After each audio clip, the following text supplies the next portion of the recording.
আচ্ছা, প্রচুর লোকজন আই লাভ ইউ লিখেছে। হ্যাঁ ঠিক আছে, লাভ ইউ টু। আচ্ছা, লাভ ফ্রম বাংলাদেশ, মিত্রা মিত্রা লিখে পাঠিয়েছে। বাংলাদেশের তো আমাদের একই ভাষার সব মানুষ থাকেন, বাংলা ভাষার মানুষ, এবং তারা সবাই খুব বাংলা সিনেমা সিরিয়াল, মানে কলকাতা ইন্ডিয়ার বাংলা সিনেমা সিরিয়ালের ভক্ত তারা, এবং আমরাও, মানে আমি নিজে প্রচুর বাংলা মানে বাংলাদেশের যে সিনেমার ভক্ত। হ্যাপি ফ্রেন্ডশিপ ডে নীল মুখার্জি, হ্যাপি ফ্রেন্ডশিপ ডে। কালকে ঈদ গেছে, আজকে ফ্রেন্ডশিপ ডে, কালকে আবার রাখি, তো সব মিলিয়ে প্রচুর অনুষ্ঠান।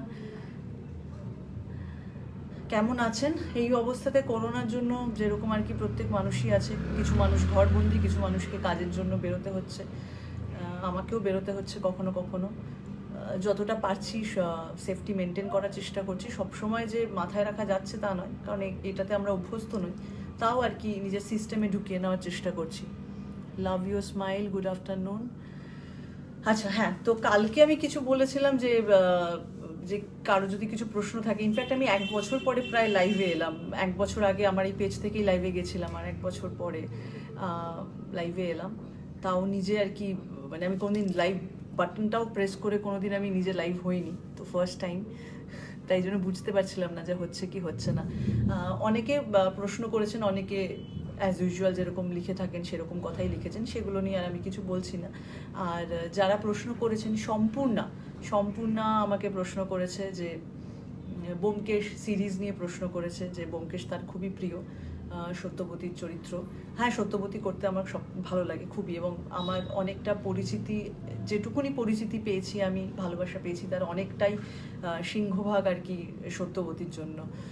তো ডেফিনেটলি আমি চাইবো কাজ করতে। এবং আরেকজন কি, আমার নামটা ঠিক মনে নেই, সব লিখেছেন যে যদি আমি অন্য কোনো নেগেটিভ ক্যারেক্টার পাই, বা ব্যোমকেশের অন্য ছবিতে অন্য কোনো বড় চরিত্র পাই, তাহলে কি আমি সত্যবতী করবো না? মানে এটা আমার উপর নয়, কিন্তু একটা চরিত্র কি হয় বলুন তো, একটা চরিত্র, একটা সিরিজ যখন, এবং ব্যোমকেশ তো খুবই বাঙালির প্রিয় এবং পছন্দের একটি চরিত্র, তো সেখানে একবার যদি আপনি সত্যবতী হিসাবে এস্টাবলিশ হয়ে যান, তখন অন্য কোনো ব্যোমকেশের চরিত্র করাটা তখন ডিফিকাল্ট হয়ে যাবে, দর্শকের নিতেও অসুবিধা হয়, এবং আমার মনে হয় ডিরেক্টর বা প্রডিউসার কেউই আমাকে কাস্ট করবে না। অনেকেই লাভ ফ্রম বাংলাদেশ লিখে পাঠাচ্ছে, হ্যাপি ফ্রেন্ডশিপ ডে অনেকেই লিখছেন, হাসিটা খুব সুন্দর, আচ্ছা ধন্যবাদ। আর তারপরে একজন প্রশ্ন করেছেন যে আমি কোন নাটকের দলের সাথে জড়িয়ে। আমি খর্দাতে একটি নাটকের দলে অভিনয় করতাম, মানে কিছুদিন কাজ করেছি, খারিজ বলে একটি গ্রুপ।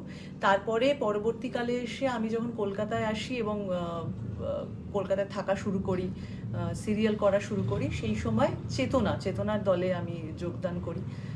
সেখানে আমি বেশ কিছুদিন কাজ করেছি, 2টো প্রোডাকশানে কাজ করেছি চেতনায়, এবং একটি প্রোডাকশন রবীন্দ্রনাথের যোগাযোগের, রবীন্দ্রনাথের চিরকুমার সভা কাজ করতাম অরুণ মুখোপাধ্যায়ের ডিরেকশনে।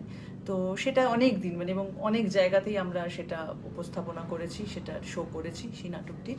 এবং এখন তারপরে আমি বিভিন্ন জায়গাতে কাজ করেছি, ইনফ্যাক্ট পশ্চিমবঙ্গ নাট্য একাডেমির উদ্যোগে একটি থিয়েটার হতো, অশোক মুখোপাধ্যায় তার নির্দেশনা দিয়েছিলেন, যোগাযোগ রবীন্দ্রনাথের, সেখানে আমি কুমুদিনী চরিত্রে অভিনয় করি। এছাড়াও অন্যান্য অনেক দলে অভিনয় করেছি, এবং রিসেন্ট আমি নটধাতে মহাভারত 2 করি, যেটা এই লকডাউনের জন্য এবং এই করোনার জন্য বন্ধ, আমাদের শো একটা ক্যান্সেল হয়েছে, সেটা 1 বছর হতে চললো।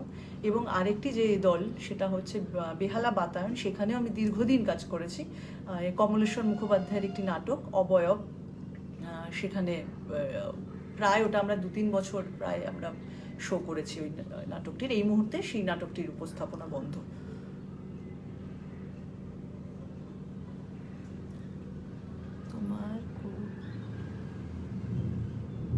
আচ্ছা, একজন লিখেছেন কৃষ্ণেন্দু বোস, যে কোন চরিত্র এখনো অবধি তোমার সব থেকে কাছের?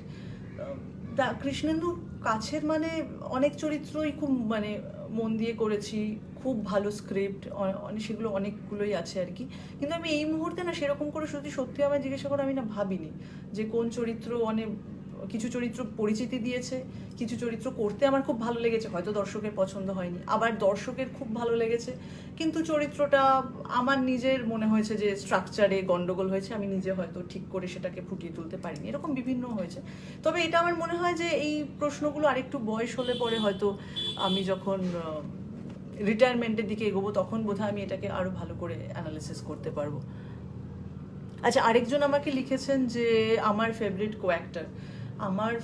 কো অ্যাক্টার অনেকেই আছেন আর কি, আমি অনেকের সাথেই করেছি কাজ, আবির চ্যাটার্জি, ঋত্বিক চক্রবর্তী, অনির্বাণ ভট্টাচার্য, এবং মহিলাদের মধ্যে সুদীপ্তা চক্রবর্তী আমার খুবই একজন পছন্দের কো অ্যাক্টার, অঙ্কিতা চক্রবর্তী আমার খুব পছন্দের কো অ্যাক্টার।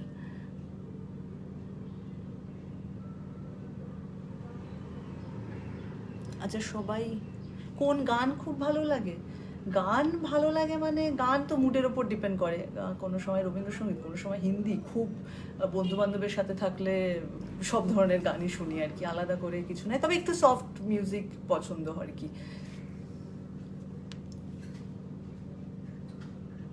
অদ্বিতীয়ার কথা, হ্যাঁ অদ্বিতীয়া, স্টার জলসার সিরিয়াল ছিল অদ্বিতীয়া, অদ্বিতীয়া করতে আমারও খুব ভালো লেগেছিল আর কি, তথাকথিত মানে এখন যে সোকল সিরিয়ালগুলো হয় তার থেকে একটু আলাদা ছিল অদ্বিতীয়া। আচ্ছা, ইন্দ্রনীল, আচ্ছা চলে গেল, ইন্দ্রনীল ব্যানার্জি মোস্ট প্রবাবলি লিখেছে আপনার অভিনয়ের মধ্যে সততা আছে। হ্যাঁ মানে একজন অ্যাক্টরকে তো অনেস্ট হতেই হয়, মানে এমন নয় যে আমি কখনো ডিসঅনেস্ট হইনি বা ডিসঅনেস্ট নই, সব কিছু মিলিয়েই আমি, সব ভুল ত্রুটি সব দোষগুণ মিলিয়ে আমি তাও যখন অভিনয় করি তো সততার সাথেই করার চেষ্টা করি। এই কি এনি আদার ডিটেকটিভ রোল, আবার কি নামটা আমি দেখতে পেলাম না, কেউ লিখেছেন যে আর কোনো ডিটেকটিভ, হ্যাঁ মানে কি আমি মানে আমার কাছে যদি ডিরেক্টর পছন্দের চরিত্র নিয়ে আসেন, যদি আমার স্ক্রিপ্ট ভালো লাগে এবং সব ঠিকঠাক থাকে তাহলে তো নিশ্চয়ই করব। এত দ্রুত সব কিছু চলে যাচ্ছে যে আমি দেখতেই পাচ্ছি না প্রশ্নগুলো।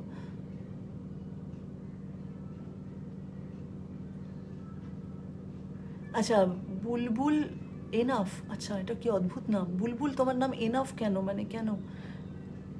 আচ্ছা, ও লিখেছে যে ও সোলো ট্রাভেল করতে ভালোবাসে, আমার তো এবছর সোলো ট্রাভেল হলো না, দেখি নেক্সট ইয়ার যদি হয়, পসিবল হয়। আচ্ছা, আরেকজন লিখেছেন যে ওয়েস্ট বেঙ্গল বা কোথায় যেতে ভালো লাগে, আমার তো যেখানেই গ্রাম, গাছ, সবুজ গাছপালা, সে যেখানেই আমি যাই না কেন, যেখানেই আমায় নিয়ে যাবে না কেন, আমার যেতে ভালো লাগে। মহাভারত টু অসম লেগেছে, সায়ন হালদার, আচ্ছা তুমি দেখেছো আমাদের শো, আবার দেখো কবে হল খোলে, কবে আমরা এই ফিজিক্যাল ডিস্টেন্সিং মেনটেন করে আবার থিয়েটার করার সুযোগ পাই। প্রচুর থিয়েটারের অ্যাক্টর টেকনিশিয়ানরা সব প্রায় নাক খেতে পেয়ে বসে আছেন তার, এবং খুবই দুর্দশার মধ্যে দিয়েই যাচ্ছে সবার অবস্থা, কবে আবার থিয়েটার হল খুলবে, আবার সবাই কাজ করবে। অদিতি রে, পুনাম মল্লিক, আচ্ছা এরা দুই আমার দিদি, কিন্তু দুজনেই আমার ফেসবুক লাইভ দেখছে, আমার দিদি এবং আমার বন্ধুও অবশ্যই। ওফ, অদিতি আর পুনাম দি, তোমরা এত ফেসবুক করো না, যাও তো অন্য কাজ করো, আজ রবিবার একটু ঘর বাড়ির কাজ করো, একটু বাড়ি ঘরদোর পরিষ্কার করো, রান্না বান্না করে খাওয়াও বন্ধু বান্ধবদের, এত ফেসবুক করো না। আচ্ছা, এইটা আমি না বাংলাদেশের অনেককেই আমি দেখি কিউটের ডিব্বা, এটা আমি বুঝতে পারি না, এটা খুবই মজার আর কি, কিংবা জোশ, সেটা পুরো জোশ, কিউটের ডিব্বাটা খুবই সুন্দর লাগে। একটি কবিতা শোনাবেন? না মানে কবিতা শোনানোর জন্য আমার তো মানে স্মৃতি খারাপ, মুখস্থ নেই, ফলে আমি দেখে শোনাতে হবে, এবং ফেসবুক লাইভ তো অবশ্যই অতক্ষণের করা যাবে না। নিশ্চয়ই অন্য কোনো সময় নীরেন্দ্রনাথ চক্রবর্তী আমার অত্যন্ত প্রিয় কবি, তার একটি পাঠ আমি নিশ্চয়ই আবার ফেসবুকে দেব, কিন্তু সেটা লাইভে শোনানোটা বোধহয় একটু অসুবিধা। আচ্ছা, পবিত্র পাপিজ অসম, হ্যাঁ সঙ্গীতা পাল, থ্যাংক ইউ, তোমার ভালো লেগেছে, কিন্তু লোকে প্রচুর গালমন্দও করেছে পবিত্র পাপিজ নিয়ে, অনেকের ভালো লাগেনি। এইটা আবার কি হয়, আজকাল লোকের না ভালো লাগলেই এত কদর্য ভাষায় কথা বলে, মানে ক্রিটিসিজম ভালো, আমি নিজেও প্রচণ্ডই না কুচু একজন মানুষ, আমার কিছুই ভালো লাগে না, সব কিছু নিয়ে আমি এটা ভালো হতো এটা হতো বিভিন্ন রকমের কথা বলি, কিন্তু একটু কথার মধ্যে আর কি মানে মাধুর্য থাকলে পরে, বা মাধুর্য যদি নাও থাকে, কদর্য না হওয়াটাই শ্রেয়। দুর্গা সহায় মুভিটি গতকাল দেখলাম, কোথায় দেখলে বলো তো? আমিও দেখতে চাইছি, ইনফ্যাক্ট আমার এক বন্ধুকে দেখাতে চাইছি। আই থিঙ্ক দুর্গা সহায় অ্যামাজনে বা হটস্টারে বোধহয় আছে, আমি ঠিক নিজেও শিওর নই। তুমি কোথায় দেখলে দুর্গা সহায়? ম্যাডাম আপনার ট্যুর ভিডিওগুলো ভালো লেগেছে। হ্যাঁ, আমার মনে হচ্ছে যা অবস্থা অভিনয়ের, মানে করোনার জন্য তো সবই প্রায় বন্ধ। আমার মনে হচ্ছে যে আমি একটা এই সোলো ট্রাভেল প্রোগ্রাম একটা করি আর কি, যে শুধুমাত্র ঘুরতে যাব আর শ্যুট করব, নিজের একটা ইউটিউব চ্যানেল খুলে দিলে পরে ভালোই হয় বলুন। বিভিন্ন দেশ এবং নিজের দেশের মধ্যে বিভিন্ন জায়গায় যাব, রোজগারপাতিও কিছু একটা হবে আর ঘোরাটাও হবে। ব্রেকআপ স্টোরিতে তোমায় অফবিট লেগেছে? আচ্ছা, ব্রেকআপ কে বললো, যেমন নামটা দেখতে পেলাম না। অফবিট লেগেছে আমি, হ্যাঁ, কিন্তু আমি প্রথম, আমার কোনো চরিত্রই আজ অব্দি আমি এমন চরিত্র করিনি যেখানে প্রচুর গালমন্দ করেছি আর কি, মানে যেরকম আর কি করে থাকেন বন্ধু বান্ধবদের সাথে, এমন কোনো মানুষ বোধহয় নেই যে টুকটাক গালিগালাজ করেন না। যদিও এই নিয়ে প্রচুর ওই যা বললাম আর কি লোকজন ক্রিটিসাইজ করেছেন, কিন্তু আমার চরিত্রটাই দেখানো হয়েছে ওরকম যে বয়ফ্রেন্ডের উপর প্রচুর চেঁচামেচি করে, গালমন্দ করে। তো সেটা আর কি মানে ব্যক্তি সোহিনী আর অভিনেত্রী সোহিনীর মধ্যে আর কি তফাৎ আর কি, যে চরিত্রটা এরকম করে। সবাই ফ্রেন্ডশিপ ডে প্রচুর উইশ করছে। বন্ধুত্ব, ইনফ্যাক্ট আমি ফ্রেন্ডশিপ ডে নিয়ে আমি নিজে একটু কনফিউজ হয়ে গেছিলাম, তারপর শুনলাম যে ওটা ইন্টারন্যাশনাল ফ্রেন্ডশিপ ডে ছিল, আর আজকে কি আমি জানি না আজকে ফ্রেন্ডশিপ ডে, মানে কিছুদিন আগেও একটা ফ্রেন্ডশিপ ডে ছিল, 2-3 দিন আগে। আমার কাছে বন্ধুত্ব তো খুবই, আমার খুবই হাতে গোনা কয়েকজন বন্ধু আছে, প্রচুর বন্ধুর লিস্ট আমার নয়, খুবই কম বন্ধু বান্ধব, এবং তারা স্পেশালি আমার স্কুল কলেজের বন্ধু, এবং একদম যখন আমরা ইনিশিয়াল স্টেজে কাজ শুরু করেছিলাম 2006-07, সেই সময় 2-1 বন্ধু তারা এখনো বন্ধু থেকে গেছে। তারা নিজের পেশা অনেকেই চেঞ্জ করে ফেলেছেন, কিন্তু তাদের সাথে বন্ধুত্বটা থেকে গেছে। আমার মানে আমার নার্সারিতে আমাকে যে, আমার প্রথম বন্ধু নার্সারিতে যে আমাকে গ্রিটিংস দিয়েছিল, সেই গ্রিটিংসটাও আমার কাছে যত্ন করে রাখা রয়েছে। আমার কাছে খুবই ইম্পর্টেন্ট বন্ধুত্বের এই জিনিসগুলো, আমি সব কিছু রেখে দিই, যে আমাকে যেটুকুনি যা যা দিয়েছে আমার কাছে সব রাখা।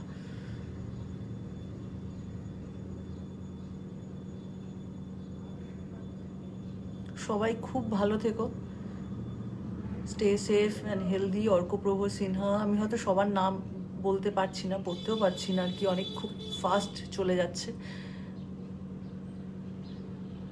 অনুপ রয়চৌধুরী লিখেছে, অনুপ দা, হ্যাঁ, হ্যাপি ফ্রেন্ডশিপ ডে। সবাই বলছে হাসিটা খুব ভালো বাবা। একটু আগেই আমি কমেন্টগুলো খুলেছিলাম যে কেউ কোনো প্রশ্ন মানে আমাকে করতে চায় কিনা, যদি আমি সেটার উত্তর দিতে পারি। তো এত দেখলাম যে লোকজন প্রচুর মানে কথা লিখেছে, ভুলভাল কথা লিখেছে। আমি জানি না যে এত রাগ কেন মানুষের ওপর, বিষয় আমার ওপর, মানে এত রাগ আমি বুঝতে পারছি না যে লোকজন এত কথা লিখেছেন। প্রশ্ন শুধু জানতে চাইছি যে কারো প্রশ্ন আছে, আর আধ ঘন্টা লেট করব তাই জন্য একটা পোস্ট করেছিলাম, তো তার জন্য দেখলাম লোকজন প্রচুর কথা বলেছে, ভুলভাল কথা। আর আরেকটা হচ্ছে যে আমরা তো সবেতে এখন সোশ্যাল মিডিয়াতে আমরা বলি সবাই খুব সচেতন, যদিও লোকে কিছু সচেতনতার ভানও দেখায়, মানে সচেতন নয় কিন্তু একটা সচেতনতার ভান একটা পোস্ট করার মধ্যে। তো এরকম যদি দেখেন যে লোকজন কদর্য ভাষায় কথা বলে, মানে আমি আমার বহু বন্ধুদের পেজে জানি বা তাদের নিজেদের প্রোফাইলে জানি, যারা অভিনেতা শুধু নয় এমন, তারা অন্যান্য পেশার সাথেও যুক্ত, বিশেষ করে তারা যদি মহিলা হয়ে থাকেন, তাদেরকে খুবই নোংরা ভাষায়, নোংরা অশ্লীল ভাষায় তাদেরকে আক্রমণ করা হয়, বা এমনিও কথা বলা হয় কিছু একটা পোস্ট করলে পরে। তো যদি এরকম দেখেন, মানে তাহলে একটু, মানে আমাদের যদি বাড়ির সামনে যদি আমরা দেখি কোনো মহিলাকে বা যে কোনো মানুষকেই কেউ হিউমিলিয়েট করছে, আমরা তো তার প্রতিবাদ করব, যদি সুস্থ মানসিকতার হয়। যদি ফেসবুকেও দেখেন যে কেউ এরকম নোংরা কদর্য ভাষায় কথা বলছেন, তাহলে প্লিজ কিছু না করতে পারেন, একটু প্রতিবাদ করবেন।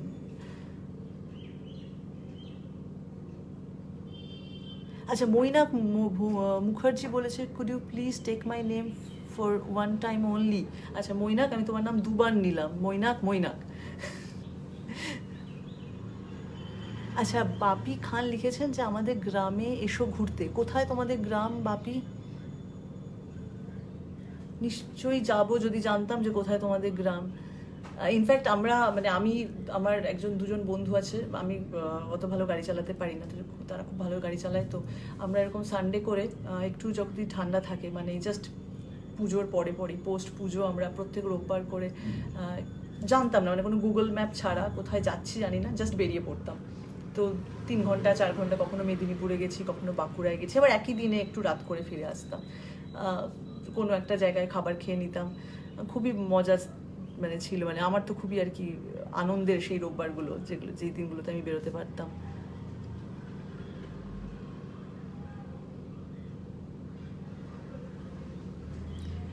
আচ্ছা, অরূপ শঙ্কর পাল, তিনি বলেছেন আপনার মায়ের কথা বলুন। আমার মায়ের কথা পৃথিবীর আমার মনে হয় সব মারাই বোধহয় একই ইনস্টিটিউট থেকে পাশ করে আসে, সব মারাই বোধহয় একই রকম হয়। সবাই একই রকমভাবে কথা বলেন। আর আমার মা রিসেন্টলি এখন ফেসবুকে একটা অ্যাকাউন্ট খুলেছেন, ফলে সে খুবই বিজি, সে আমার থেকেও বেশি আপডেট থাকছে সব বিষয় নিয়ে, এবং মাঝে মাঝে বিভিন্ন জিনিস পোস্ট করছে। তো আমি ভাবছি ভালো, বেশ একটা এঙ্গেজমেন্ট থাকা ভালো। যদিও করোনার জন্য খুবই মন খারাপ হয়েছিল মায়ের, মাঝখানে কান্নাকাটি করছিল যে ভালো লাগছে না, বেরোতে পারছি না, মানে বেরোতে পারবে না সেইটা বেশি আর কি, খুব যে বেরোয় তা নয়, বাট বাড়ি থেকে বেরোতে পারবে না এটা মাকে আর কি খুবই পীড়া দিচ্ছিল। তো এখন ফেসবুক পেজ অ্যাকাউন্ট করেছে, ফলে একটু মাঝে মাঝে ছবি টবি পোস্ট করছে, সেই নিয়ে একটুখানি ভালোই আছে।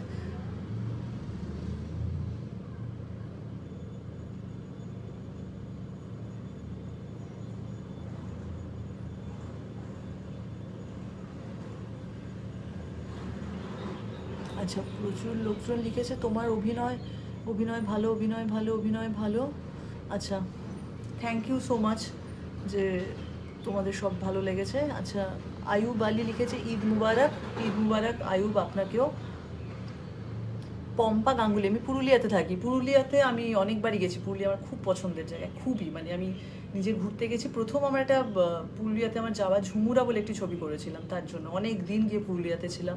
তারপরে ইনফ্যাক্ট সিনেমাওয়ালারও বেশ কিছু অংশ পুরুলিয়াতে শুটিং হয়, এবং আমি নিজে পুরুলিয়াতে বহুবার ঘুরতে গেছি।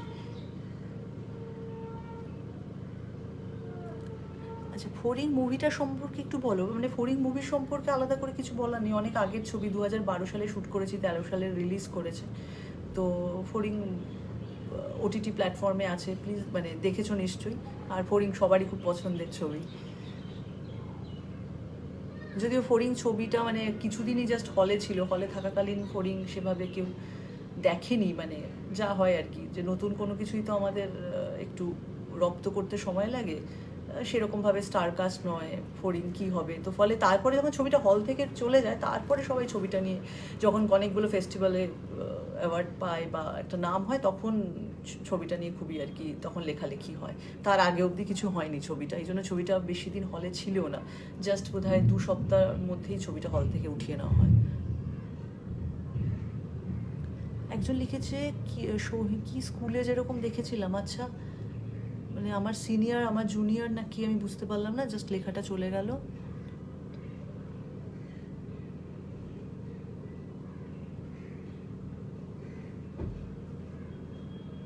প্রচুর বাংলাদেশের মানুষ, কলকাতার মানুষ, অনেক জায়গার মানুষই আমাকে ভালোবাসা জানাচ্ছেন। আমি খুবই আপ্লুত যে এত মানুষ ভালোবাসা জানাচ্ছেন, ভালো লাগছে খুবই। ভালোবাসা পেতে কার না ভালো লাগে। আমাকে লিখেছে বেস্ট ফিল্ম, আমি বলে দিয়েছি একটু আগে। আচ্ছা, ওয়েব সিরিজ, আমি খুব বেশি ওয়েব সিরিজে কাজ করিনি। জি5-এর জাজমেন্ট ডে বলে একটি ওয়েব সিরিজে কাজ করেছি, প্লিজ মানে যারা এখনও দেখোনি দেখতে পারো। লকডাউনে আমরা বাড়িতে বসে প্রচুর ওয়েব সিরিজ দেখছি। আর হইচইতে রিসেন্টলি পবিত্র পাপিস বলে একটি ওয়েব সিরিজ করেছি, যেটা আমরা নিজেরা বাড়ি থেকে আইফোনে শ্যুট করেছি আর কি। তো সেটা আর কি খুবই নিজেদের জন্য আর কি আমাদের খুবই ভালো মানে যে একটা অভিজ্ঞতা, যে বাড়ি থেকে এই শ্যুট করাটা। আর রিসেন্টলি মৈনাক ভৌমিকের ব্রেকআপ স্টোরি বলে একটি সিরিজে কাজ করলাম, যদিও সেটাতে 5টা ছোট ছোট ব্রেকআপের গল্প, 5টা কাপলের। আর একটা কাজ করেছিলাম, সেটা হচ্ছে 5 ফোড়ন 2, সেখানে আমি আর সৌরভ একটা গল্পে কাজ করেছি। আপকামিং মুভি কি আসছে? আপকামিং মুভি দেখো, এই মুহূর্তে তো সব সিনেমা হল বন্ধ, ফলে জানি না কি হবে এরপরে। সব ইন্ডাস্ট্রিরই ভবিষ্যৎ খুবই এখন একটা ডিলেমার মধ্যে রয়েছে, কারণ মানুষের তো কাছে, মানুষ এখন নিজের বেসিকটা নিয়ে ভাবছে, মানে সবারই এখন যেহেতু কাজকর্ম একটু অসুবিধার মধ্যে রয়েছে, এবং কি হতে চলেছে সামনের 1 বছর আমরা কেউই জানি না। তো একটা অনিশ্চয়তার মধ্যে প্রত্যেকটি পেশার মানুষেরই দিন কাটছে, এবং এখন জীবন মরণ সমস্যা, মানে আমি আজকে আছি কালকে নাও থাকতে পারি, কার ইমিউনিটি পাওয়ার কতটা স্ট্রং কী ব্যাপার, এবং বিশেষ করে বয়স্ক মানুষদের নিয়ে তো খুবই চিন্তার বিষয়, এবং ছোটদেরকে নিয়ে। তো সেইখানে এখন জানি না মুভির অবস্থা মানে কি বলবো। আর যদিও আমার একটি মুভি তৈরি হয়ে আছে আগন্তুক বলে, আমাদের খুবই টলিউডের একজন বিখ্যাত মিউজিক ডিরেক্টর ইন্দ্রদীপ দাশগুপ্ত, আমরা সবাই আইডি বলে থাকি, আইডির ডিরেকশনে, আইডির কেদারা ছবিটি কৌশিক দা কাজ করেছিলেন, কৌশিক গাঙ্গুলি কেদারা ছবিতে। তো কেদারার পরে আইডির এটা সেকেন্ড ছবি। আমি আছেন আবির চ্যাটার্জি, আরও অনেকেই রয়েছেন। তবে ছবিটা সিনেমা হলে রিলিজ হবে না ওটিটি প্ল্যাটফর্মে রিলিজ হবে এখন অবধি শিওর নই, দেখা যাক কি হয়। আচ্ছা, একজন লিখেছে টাইপকাস্ট হয়ে যাও না। দেখো, আমরা তো সবইও চাই যে আমি টাইপকাস্ট না হওয়ার জন্য, কিন্তু ফাইনালি আমি স্ক্রিপ্ট লিখি না এবং আমি ডিরেক্টর নই। একজন কালকে একজন প্রশ্ন করেছিল যে তুমি কি কোনো সাহিত্য নিয়ে পরবর্তীকালে ডিরেকশন দিতে চাও, কোনো আমাদের এত বাংলা সাহিত্যের এত অমূল্য সম্ভার আর কি, তো সেইটা নিয়ে কাজ করতে চাও কিনা। আমি ডিরেকশন দেবো এরকম এই ছোটোবেলায় মনে হতো, কিন্তু এখন আর মনে হয় না। এখন এটা খুব টাফ জব, আর ডিরেকশন হঠাৎ করে এটার জন্য অধ্যাবসায় লাগে, অনেক ট্রেনিং লাগে, অনেক টেকনিক্যাল পার্ট আছে, আর সেটার জন্য আমি তৈরি নই আর কি। আমি নিজের অ্যাক্টিংটাকে মন দিয়ে করার চেষ্টা করি, সেটাই এখন অবধি তার খেয়ে ধরতে পারিনি যে কি হয় ব্যাপারটা। প্রচুর প্রসেস আছে, অনেক রকমের চেষ্টা করছি যতটুকুনি পারি, ভালো কাজ দেখার চেষ্টা করি, নিজেকে সমৃদ্ধ করার চেষ্টা করি, ফলে ডিরেক্টর হওয়ার কথা এখনই কিছু ভাবছি না। একজন লিখেছে আমি স্কুলে তোমার জুনিয়র। আচ্ছা, একজন লিখেছে দীপক দাস, যে নেপোটিজম নিয়ে what is your point of view of nepotism. Nepotism নিয়ে এটা এখন এই মুহূর্তে খুবই একটি জনপ্রিয় কথা। নেপোটিজম আমার মনে হয় শুধু ইন্ডাস্ট্রি না, নেপোটিজম আমাদের সব জায়গাতেই আছে। নেপোটিজম নেই আমার তো মনে হয় ক্লাসে আমাদের স্কুলেও ছিল, এই টিচারের অমুক ছাত্রী বা অমুক ছাত্র তার পছন্দের, তো ফলে তাকে সামনে বসানো হবে, তখন থেকেই নেপোটিজমের শুরু।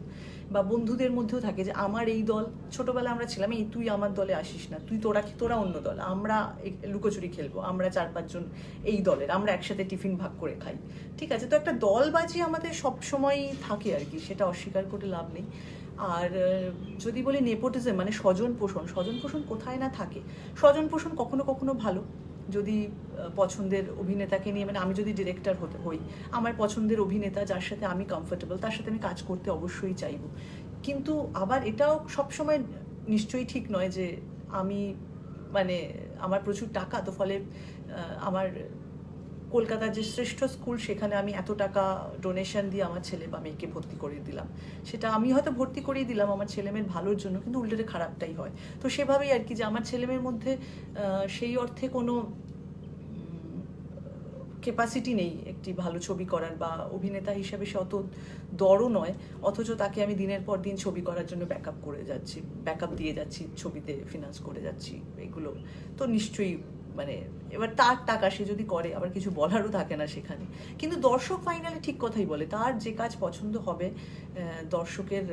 দর্শক হচ্ছে শ্রেষ্ঠ আর কি, ঈশ্বরের মতো, যেখানে আর কি বলে দেবে যে তুমি যতই তোমার ছেলে মেয়ের পেছনে টাকা ঢালো, আমরা কিন্তু তোমার ছেলে মেয়েকে স্বীকৃতি দিচ্ছে না অভিনেতা হিসাবে, বা তার কাজ আমাদের পছন্দ হবে না, সেটা তারা হলে না গিয়ে সেটা প্রমাণ করে দিতে পারে। তো সেটা কখনো কখনো হয়। আর আপনি যদি হলে যাচ্ছেন তাহলে নিশ্চয়ই আপনার ভালো লাগছে, তাই জন্য রণবীর সিং বা আলিয়া ভাট আমার কাছে যদি বলো, আমার কাছে ভালো অভিনেতা। তাদের অন্যান্য যাবতীয় যা আছে, আমি যদি তাদের শুধু অভিনেতা অভিনেত্রী সত্তাটা দেখি, সেখানে আমার আলিয়া ভাটকে বা রণবীর কাপুরকে আমার ভালো লাগে। তো ফলে এখানে নেপোটিজম কতটা খাটছে আমি বলতে পারবো না। আমার অভিনেতা হিসাবে আমি এই 2 অভিনেতাকে পছন্দ করি।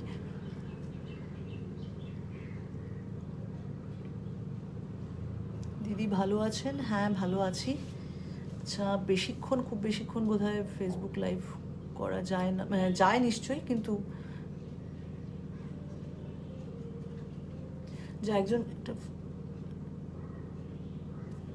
আচ্ছা দীপাঞ্জন ব্যানার্জি বলেছে মহাভারতে স্টেজে কাজ করার অভিজ্ঞতা অর্ণর সাথে একটু বলো। দেখার সৌভাগ্য হয়নি, যদিও ব্যাঙ্গালোরে ছিলাম। আচ্ছা, কিছু একটা অর্ণর সাথে কাজ করার অভিজ্ঞতা খুবই ভালো। আমরা দীর্ঘদিন ধরে রিহার্সাল করেছি, এবং পুরো নটধার টিমের সাথে কাজ করার অভিজ্ঞতাই দারুণ। আমার তো নিজেকে একজন এখন নটধার টিমেরই একজন মানুষ বলে মনে হয়। ওদের সাথে পুরো ঘেমে নিয়ে কাজ করা, ওদের প্রত্যেকজনের থেকে শেখা এবং প্রত্যেকজনের থেকে আমি যে কাজ করা, স্টেজে কাজ করার যে কমফোর্ট জোন বলো বা সাহায্য বলো, পাশে থাকার যে একটা সহ অভিনেতা হিসাবে, অভিনেত্রী হিসাবে পাশে থাকার একটা দায়িত্ব, সেটা আমি সম্পূর্ণরূপে ওদের থেকে পেয়েছি। এবং অর্ণর সাথে যারা কাজ করে তারা জানে যে অর্ণ কীভাবে একজন অ্যাক্টরকে ট্রেন করে না, কিন্তু একজন অ্যাক্টরকে ঠিকটা ধরিয়ে দেয়, কিন্তু আবার এটাও বলে দেয় না যে তুমি এই রাস্তাতে চলো। কিন্তু ওর একটা অদ্ভুত প্রসেস আছে, সেই প্রসেসটা যে না গেছে সেই প্রসেসের মধ্যে দিয়ে সে জানবে না। আচ্ছা, হেমলতা গুহ বলেছে well said regarding nepotism. Thank you Hemlata. যদিও মানে আজকাল এইসব নিয়ে কিছু কথা বললেই প্রচুর গালি খাওয়ার সম্ভাবনা থাকে, অনেক কিছু সম্মুখীন হতে হয়, কিন্তু থ্যাংক ইউ যে আমার আপনার কথা ভালো লেগেছে। ও ইনফ্যাক্ট আমার মাও আমাকে দেখছে।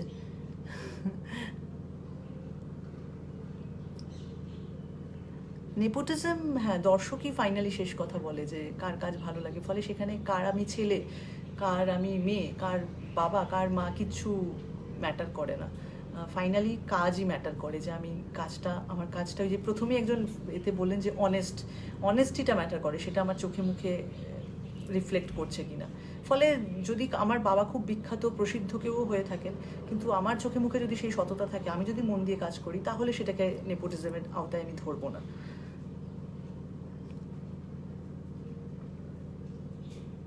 নতুন কি কাজ আসছে গৌতম বিশ্বাস জানিয়েছে। নতুন কাজ আসছে মানে আমি বললাম অলরেডি হইচইতে ব্রেকআপ স্টোরি এবং পবিত্র পাপিস দেখতে পারেন। আর আগন্তুক বলে একটি ছবি করেছি, সেটা এখনও সিনেমা হলে রিলিজ করবে কিনা জানি না, ওটিটি প্ল্যাটফর্মেও রিলিজ করতে পারে। আমার সোশ্যাল মিডিয়াতে আমরা নিশ্চয়ই, আমি বা আবির চ্যাটার্জি সবাই জানাবেন। আচ্ছা, একজন লিখেছে ভূমিকন্যায় আমাকে প্রথম দেখেছেন, একজন লিখেছেন জাজমেন্ট ডে খুব ভালো লেগেছে। আচ্ছা, সাব্বির আহমেদ লিখেছেন আপনি কেমন আছেন বাংলাদেশ থেকে, লিখেছেন খুবই ভালো আছি, মানে এই অবস্থায় যতটা ভালো থাকা যায়, কিন্তু শান্ত আছি, ধৈর্য নিয়ে আছি। ভালো থাকতে হবে, এছাড়া আর কোনো অপশান নেই।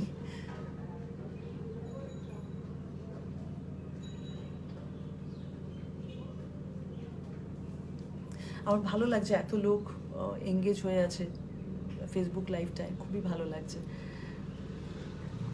আসলে যেটা হয়, মানে নিজে আমি যেটা ফেসবুক লাইভ করতে গিয়ে বুঝতে পারলাম, আগের বার যখন আমি ফেসবুক লাইভ করেছিলাম, আমার যে সোশ্যাল মিডিয়াতে আমাকে যে সাহায্য করে এই পেজগুলো দেখার জন্য, শ্রেয়া আমাকে তখন কি হয়েছিল, আমি ছিলাম না আর কি, মানে আমি দেখতে পাচ্ছিলাম না এই কমেন্টগুলো, ফলে ও একটা অন্য মোবাইলটা ধরে ছিল এইভাবে, ফলে কথাগুলো বলতে আমি নিজের থেকে কথাগুলো বলতে সুবিধা হচ্ছিল, কিন্তু আমি তখন অবশ্য কারোর কথা দেখতে পাচ্ছিলাম না।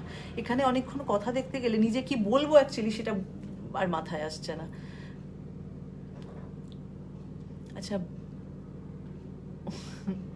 গ্রামে এসো, সবুজ ঘাস, মাঠ ভরা ধান, দিঘিতে হাঁস চড়ছে, এসব শুনলেই ভালো লাগে, এখন স্বপ্নের মতো লাগে। আসলে মানে কলকাতা শহরে এত কংক্রিটের সব বিল্ডিং, এত সব কিছু, মানে যে কোনো মেট্রোপলিটন সিটিতেই তাই। তো ফলে এবং চারদিকে এত মানুষ, কোনো গাছ নেই, গাছের জন্য তো রীতিমতো ঝগড়া করতে হয় গাছ লাগানো নিয়ে। যে চায়, মানে সবাই আজকাল গাছ কেটে দিতে চায়, ওটাই হলো প্রধান আর কি অস্ত্র আর কি, গাছ কেটে দিন। এবং ঝড় আসছে, ঝড় হবে, ফলে গাছ যেগুলো ছিল সেগুলো কেটে দিলে গাছ আর ভেঙে পড়বে না, এটা হচ্ছে মানুষের এখন মোটিভ, গাছ কেটে দেওয়া।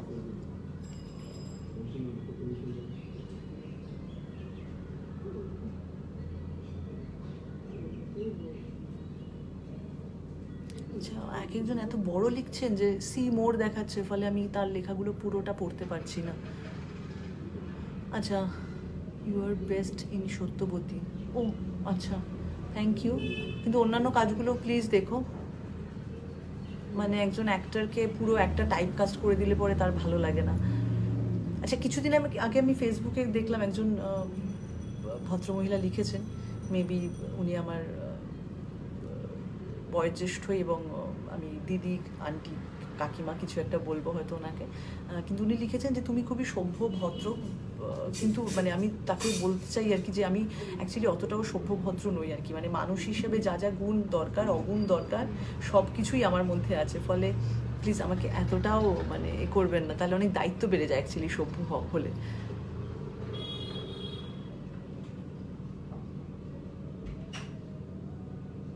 আপনার কথা খুবই ভালো লাগে, থ্যাংক ইউ। কথা ভালো লাগে মানে আমি যে খুব গুছিয়ে কথা বলতে পারি তা নয়, কিন্তু যেটুকুনি বলি, যেটা মনে হয় সেটাই বলে দিই। হয়তো তার মধ্যে কিছু ভুল ত্রুটি থাকতে পারে। এখন তো সবাই খুব চায় যে একটু পলিটিক্যালি কারেক্ট হয়ে কথা বলতে, তো আমিও তাই চাই হয়তো। সবসময় কিন্তু পলিটিক্যালি কারেক্ট হওয়া যায় না, তাহলে ঠিক কথা সবসময় বেরোয় না। আচ্ছা, আমি আপনার থেকে একটা গান শুনতে চাই। স্বপন বড়াই, হ্যাঁ প্লিজ গান শুনতে চেও না, তাহলে এক্ষুনি আর কি মানে ফেসবুক লাইভ থেকে বেরিয়ে আমি বাথরুমে গিয়ে গান গাইতে পারি, কিন্তু ফেসবুক লাইভে গান গাওয়াটা বিশাল বড় অপরাধ হয়ে যাবে।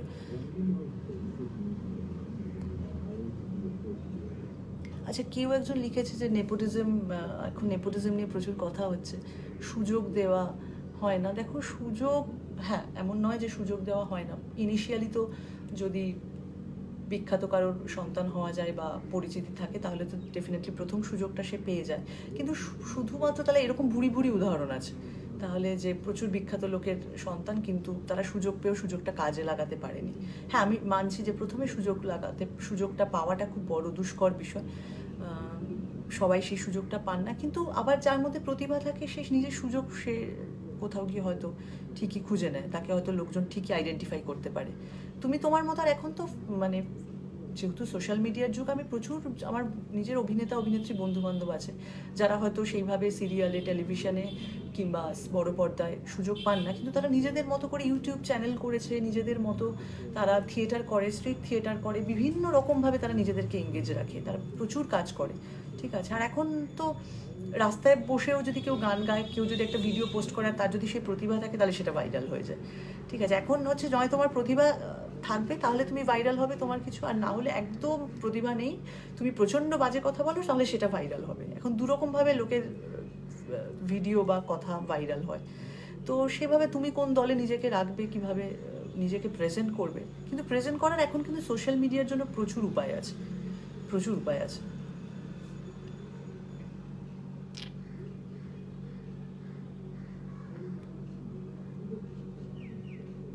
আচ্ছা, একজন লিখেছে respect your things, thank you. কবিতা শোনাও প্লিজ। এখন কবিতা শোনানো মানে এখন মানে আমি শোনাতেই পারতাম, কিন্তু আজকে আমি ঠিক প্রিপেয়ার নই, না হলে নিশ্চয়ই শোনাতাম। এরপরে অবশ্যই আমি একটা কিছু পাঠ করে পোস্ট করব, অবশ্যই করব।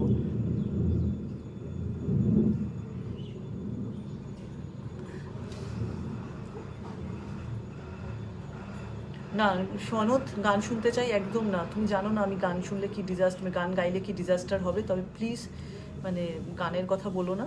মানে আমি রিকোয়েস্ট করছি, সবাই তো সব কিছু পারে না বলো। আমি অভিনয় করতে পারি, টুকটাক পাঠ করতে পারি, কিন্তু গান গাইতে পারি না।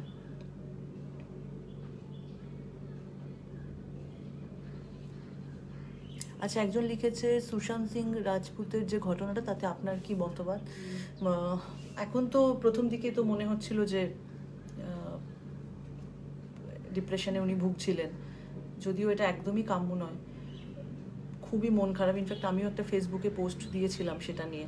খুবই মন খারাপ হয়ে গেছিলো, খুবই। মানে ইরফান, ঋষি কাপুর, তারপরে সুশান্ত সিং রাজপুত, এবং ইরফান এবং ঋষি কাপুরেরটা আমি মানতে পারি, কারণ তারা দীর্ঘদিন ধরে অসুস্থ ছিলেন আমরা জানি।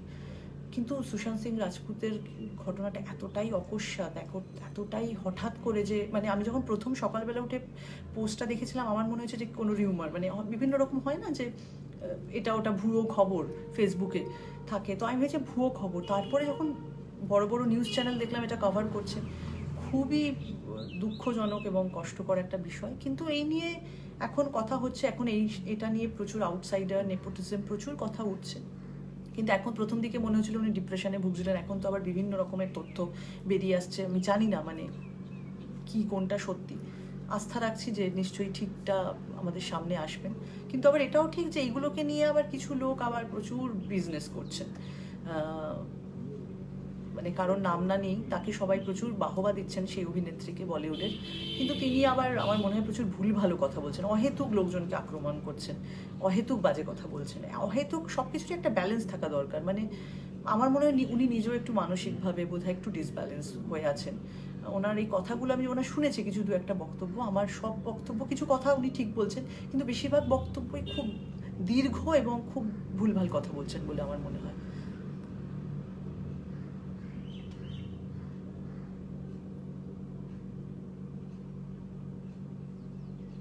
আমাদের টলিউডে এত বাইরের লোকজন আছেন, মানে এত আউটসাইডার আছেন যদি সেই অর্থে বলি, তো ফলে আমাদের এখানে সত্যি নেপোটিজম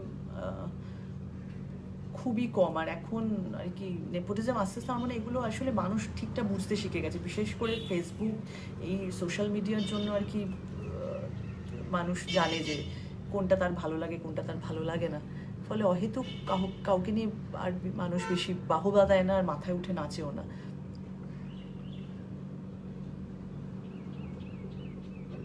এই একজন লিখেছে কোনো কারণ ছাড়াই আপনাকে ভালো লাগে, কেন জানি না। আচ্ছা, without you Byomkesh is incomplete. আচ্ছা হ্যাঁ, মানে সত্যবতী, ব্যোমকেশ, অজিত তিনটে নাম একসাথে উচ্চারিত হয়। টিভিতে প্রথম কাজ কোনটা, কতদিন আগে? টিভিতে প্রথম কাজ আমি একদম প্রথম দিকে, তখন জি বাংলা ছিল না, তখন আলফা বাংলা বলা হতো, তখন আমি একটা দুটো টেলিফিল্ম করেছিলাম। তখন টেলিফিল্ম খুবই জনপ্রিয় ছিল আর কি, এখন তো টেলিফিল্ম প্রায়ই হয় না, এবং বিশেষ করে টেলিভিশনে তো হয়ই না টেলিফিল্ম। আর তো তখন আমি দুটো টেলিফিল্ম করি, এবং প্রথম আমার কাজ জিয়ের একদিন প্রতিদিন বলে একটি সিরিয়াল, ঋষি কৌশিক এবং অপরাজিতা ঘোষ তার ওটার প্রধান মানে চরিত্রে ছিলেন, নায়ক নায়িকার ভূমিকায়। তো আমি একটা বোনের চরিত্রে অভিনয় করেছিলাম প্রথম, তখন আমি স্কুলে পড়ি। দিদি কখনো আপনার আমাদের মতো নিম দাঁতন ব্যবহার করেছেন? হ্যাঁ করেছি, আমি ঘুরতে গিয়ে শখে করেছি, শখে করেছি।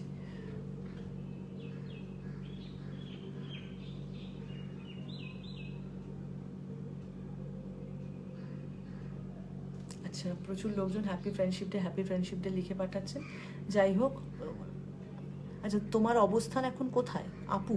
আচ্ছা আপু, আমার অবস্থান এখন আমি বাড়ি থেকে লাইভ করছি। আমি বেরিয়েছিলাম একটা আমাদের বৃক্ষরোপণ অনুষ্ঠান ছিল আমাদের পাড়ায়, মানে আমাদের 109 নম্বর ওয়ার্ডে, তো সেখানে একটু গেছিলাম, গিয়ে তাই জন্য দেরি হলো অ্যাকচুয়ালি।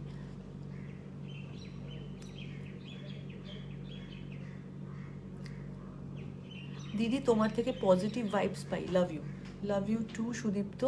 পজিটিভ ভাইবস, হ্যাঁ মানে নেগেটিভ ভাইবস খামোখা কেন দেবো? এমনিতেই চারপাশে এত অশান্তি, এত কাজকর্ম নিয়ে অসুবিধা, সবাই আমরা সেই অসুবিধা ফেস করছি যে যার মতো করে, সেখানে নেগেটিভ ভাইবস ফালতু দিয়ে লাভ নেই।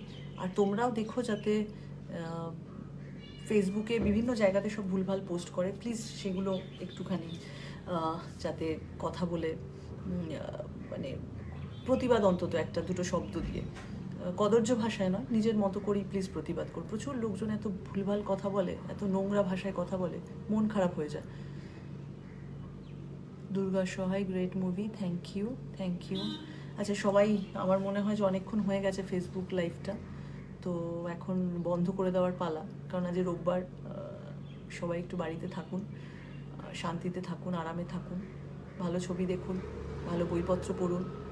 আর আজকে আমরা যে বৃক্ষরোপণ অনুষ্ঠানটায় গেছিলাম, সেখানেও ইনফ্যাক্ট আমরা সবাই একই মত যে এখন বিশাল জোরে একটা বাজ পড়লো, বৃষ্টি হবে বলে মনে হচ্ছে।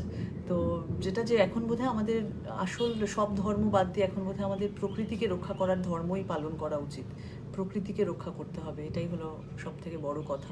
গাছ লাগাতে হবে, জল নষ্ট যাতে না হয়, ফলের গাছ বিশেষ করে, যেখানে পাখি আসতে পারে, চারিদিকটা সবুজ হয়ে যাক। সবুজ পেইন্ট করলে নয়, আমার তো মনে হয় এখন চারপাশে এমন অবস্থা যে সিমেন্ট দিয়ে গাছ বানিয়ে মানুষ রেখে দেবে, যে গাছ লাগানোর আর কোনো জায়গা নেই। সব জায়গাতে সব রাস্তাঘাট শুধু সিমেন্ট কংক্রিটে ভরে দিয়েছে মানুষ।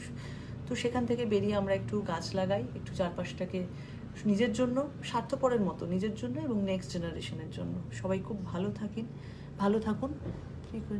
আচ্ছা একজন লিখেছে যে আমি 3টে প্রশ্ন করেছি, কিন্তু কি প্রশ্ন করেছো ভাই? আমি তো বুঝতেই পারলাম না, সরি। অনেকেরই আমি নাম নিতেও পারিনি, মানে সরি। আবার হয়তো সব প্রশ্নের উত্তরও দিতে পারিনি, আর আমার কোনো কথা হয়তো তোমাদের দ্বিমতও হতে পারে। এমন নয় যে আমি যা বলবো তাতেই হ্যাঁ বলতে হবে, বা আমিও কারোর কথা সবাইতেই হ্যাঁ বলি না। আমার যেটা ভুল মনে হয় আমি বলি, কিন্তু সেটার মধ্যে যেন একটা শালীনতা বজায় থাকে।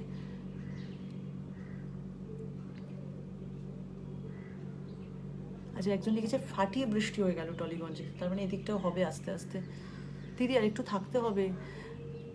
শান্তু দে, আচ্ছা হ্যাঁ থাকতে হবে, কিন্তু হ্যাঁ মানে অল্প থাকাই ভালো, বেশি আর কথা, মানে তোমাদেরও এখন অলরেডি 1:30 বাজে, তোমরা নিজেদের মতো বাড়িতে থাকো।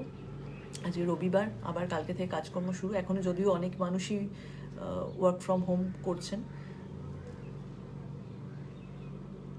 ঠিক আছে, স্টে সেফ, সবাই মাস্ক ইউজ করো। মাস্কের এখন তো আবার প্রথমে সায়েন্টিস্টরা বলছিলেন যে KN95, N95, এখন আবার বলছেন 3 লেয়ার জাস্ট কটন মাস্কও ইউজ করা যেতে পারে। বাড়িতে বানানো মাস্ক আমরা ইউজ করতে পারি, জাস্ট মাঝে মাঝে ধুয়ে নিলেই হবে, 4-5টা বানিয়ে রেখে দিলেই হবে।